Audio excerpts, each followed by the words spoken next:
For the last few years, the word ultramarathon has carried a heavy weight for me. A few years back, I towed the start line of 2 different ultras, and I'd end up DNFing both. And those failures have been sitting with me ever since. But for this race, the goal was to change that narrative. So I headed deep into the hills of Pennsylvania to Happy Valley for the Rothrock by UTMB 50K. 34 miles and over 5,700 feet of relentless, technical East Coast terrain is what stood between me and that elusive ultra finish. And when the gun went off, it was time to find out if I finally had what it takes to take on Rocksylvania and officially call myself an ultramarathoner.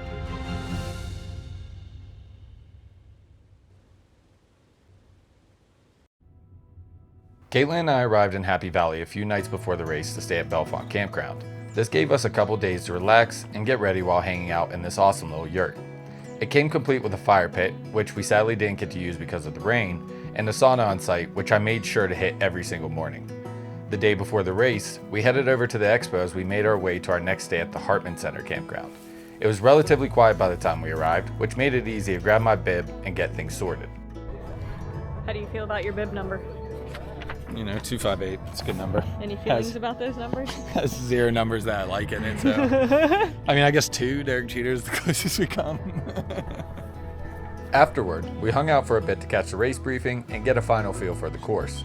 Then, it was back to the Hartman Center, where Caitlin prepped a gourmet pre-race meal of rigatoni for me while I got my gear together for the morning. All right, everyone, so it's the night before, I figured this would be a good time to, one, get all of my stuff together, make sure I had it, and also show you all what I'm taking on the 50K tomorrow. So beginning with my pack, I'm using the Salomon ADV Skin 12, which is a pack that my fiance got me for Christmas, and I've been using it since and have fallen in love with it.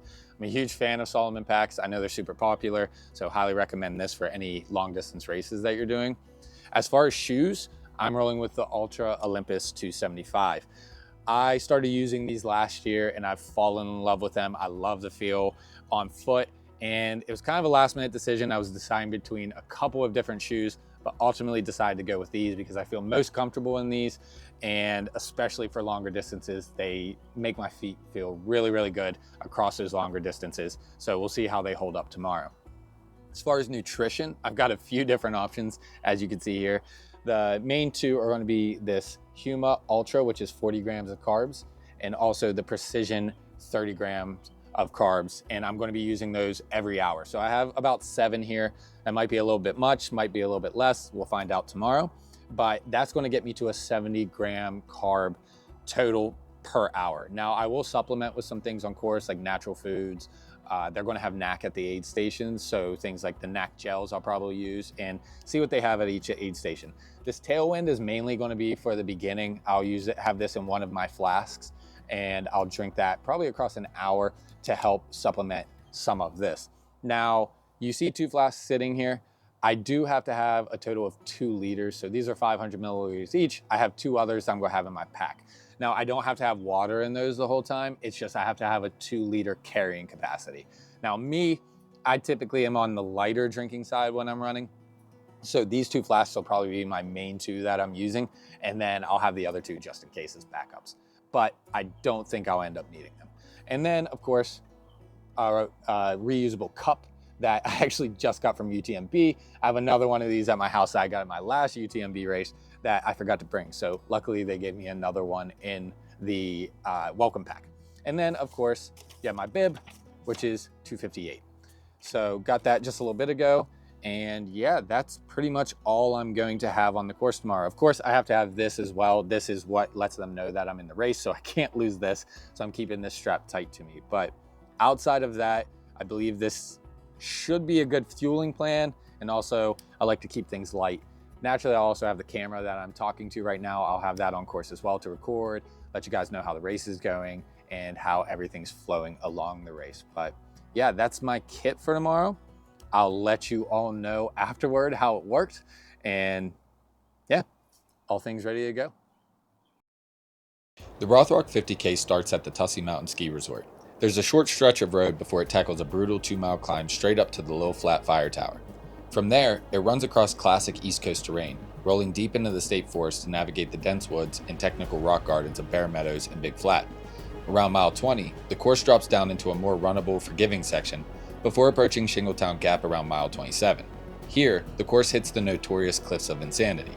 This section drops straight down into the aid station, losing about 550 feet of elevation, followed by an aggressive scramble right back up to the ridgeline, instantly gaining about 650 feet back. The final miles demand one last relentless push over the mountain before another steep drop right back down to the ski resort for the finish. Race morning came early, and we made the drive over to the race start. I'd find the campground guys, who owned the campgrounds we were staying at and who I'd spend a lot of the race with, and we waited around until the national anthem began. And this would be one of the more unique versions I've heard.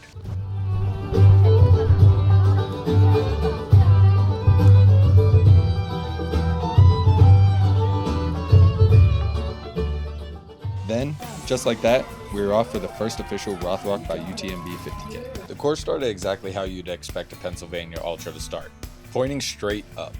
Knowing I had a long day ahead of me, the strategy was to keep my effort in check and hike the steep stuff early on to preserve the legs for later. The trails were stunning right out of the gate, leading us up to Little Flat Fire Tower before dropping down toward the first aid station. All right, so we just left the first aid station, mile 5.5, grabbed a gel, NAC gel, and filled up my water, but other than that, keeping it simple.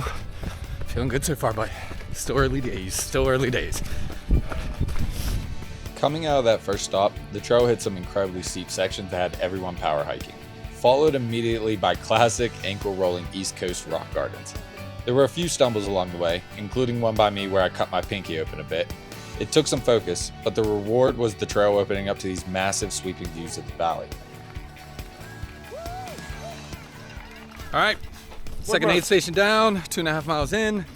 2.5 miles in, 2.5 hours in. 12 miles in. 12 miles in. 11.57. So feeling good. There was a 2 Right. there somewhere. I got it somewhat right. Sorry. So feeling good though. Weather's beautiful. Yeah. Keep it rolling. Last aid station, picked up an orange, peanut butter and jelly. Crushed a few gels so far, so on track with nutrition. Probably behind on hydration, but we can catch up on that now. So things flowing well though, feeling good. Any input? Feeling good, man. Hair's flowing in the wind. Let's go. Yeah, hopefully not feeling bad at 12 miles, right? The course eventually funneled us back into these dense rhododendron tunnels, which was a really fun section to run through. And before long, I was hitting the mile 16 mark and the third aid station. All right, just leaving the third aid station. Just filled up water. Might be a hydration station to be honest. Could hear the guys yelling. But feeling good. Legs are obviously feeling, we're getting toward I think 16 miles almost. So almost the halfway point, but feeling good. Just gotta stay up on my electrolytes, especially water. Keep that in check, but doing well on gels and eating real food. So everything's going right according to plan. So good there. Pushing into the middle miles, the course refused to let up. A steep, relentless power hike through the thick brush was where things really started to hit me. My hydration had fallen behind, and I was definitely feeling the effects. And eventually, the trail gave way to a massive, exposed boulder field. Moving across these loose rocks slowed the pace to a crawl. So one of the steeper climbs. It's definitely a tough one for me. That thing beat my ass. But got to the top, had some beautiful views. Definitely need some water right now. But on a long downhill now, just following the masters. Yeah, we'll be good once we get down here, hit the spring, get some water, be good to go. But definitely got tougher back there. All right, now that we got half a marathon left, let's give some thoughts on the trail. So one thing I will say I did underestimate how rocky it was going to be. Not because it was hard on my legs, more because of how much it slows you down. So interested to see what we end up finishing this back half with. We have about 13 miles left, a little less, coming up on, is this aid station 4, I think? 3? What? Do you know if it's aid station 3 or 4? At least 4. I think it's, so I think aid station 4 we're coming up on. So yeah, not feeling bad. We just hit a spring, which saved my life because my pee was yellow. The other thing I'd say I underestimated, how hot it was going to get today. There's tree coverage, but it just seems to be trapping the heat and dehydrating me pretty quickly. So getting into a third bottle of water at this aid station, take care of that, make sure I'm hydrated. But yeah, that little bit back there kicks my ass.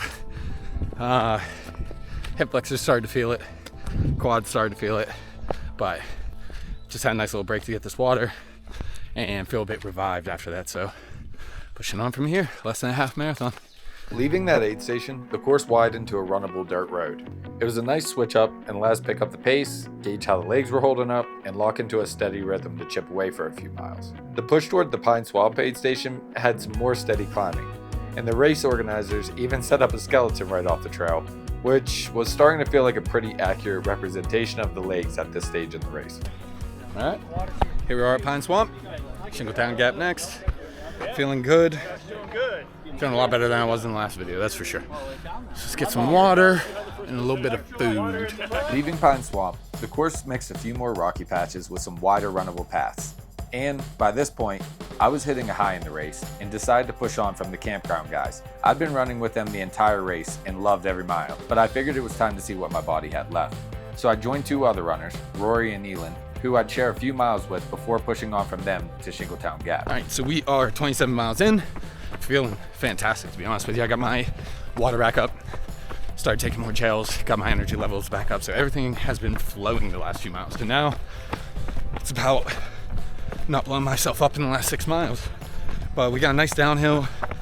I know the cliffs of insanity are coming up, so it's gonna be a particularly difficult part. But luckily, falling in with a few people that I can run with and helping the miles pass by, just talking, getting to know people. It's been awesome. So 6 miles, here we go. And just past the mile 27 mark, I would hit those exact cliffs I mentioned. And I could see why they'd warned us about them. If I'm not mistaken, these are a part of the cliffs of insanity. You can kind of see why.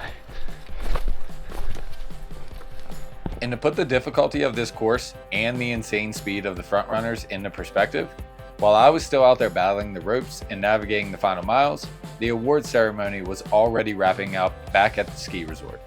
The elite runners were taking the podium and claiming their OCC entries, while I still had a solid chunk of mountain left to conquer. So, we're going up there. They told us all race about this, they warned us. Now it's time. During the pre-race briefing, the organizers had repeatedly told us about the difficulty of the Cliffs of Insanity, and it fully delivered. It was less trail running and more full body rock climbing, demanding just about every bit of energy us runners had left. But once I reached the top, it was back to that smooth single track and a nice running flow. And as I approached the final few miles, I was feeling a nice boost of energy to push me toward the next and final aid station. Just at mile 30, feeling good. Just one more aid station left, should be coming up I think soon. And then I think it's mostly downhill into the finish. So 5K left. As Andy Glaze says, your mom can run a 5K. Let's do it. Left the last aid station, 2.5 miles to the finish. Got about a 350-foot climb up here. And then it is all downhill to the road into the finish line. So almost there. Let's refuel with some water. Didn't get any gels. Have some left over, and my stomach's kind of turning on me right now, so just climb and then down. By this point, I was starting to feel the entire race in the wear and tear it put on me, and I was happy I was in those final stages. Some on this downhill, the last little bit, maybe a mile, a little over a mile left. But man, this downhill has just been dragging on and on and on. So ready to be done. I normally love downhills, but in this stage in a race, I think my legs have kind of had enough. As I turned down the road to the finish, I'd caught up with a Costa Rican runner named Fabio. We came down the chute and crossed the finish line together, with him holding his Costa Rican flag high and me just happy to be done, finishing with an official time of 8 hours and 12 minutes. As I got my medal, rang the victory bell, and waited for the campground guys to finish, I started to reflect on the race. It was my first official ultramarathon finish after a series of disappointing DNFs a few years prior, and I couldn't have been prouder of how I had done. The training I'd put in, the technicality and difficulty of the course, the people I shared it with, and having Caitlin at the finish line to share it with me. I couldn't have drawn it up any better. And as we relaxed at the Seven Mountains campground to close out our stay, this finish became the motivation to push me toward my ultimate goal in the fall, finishing my first 100 miler.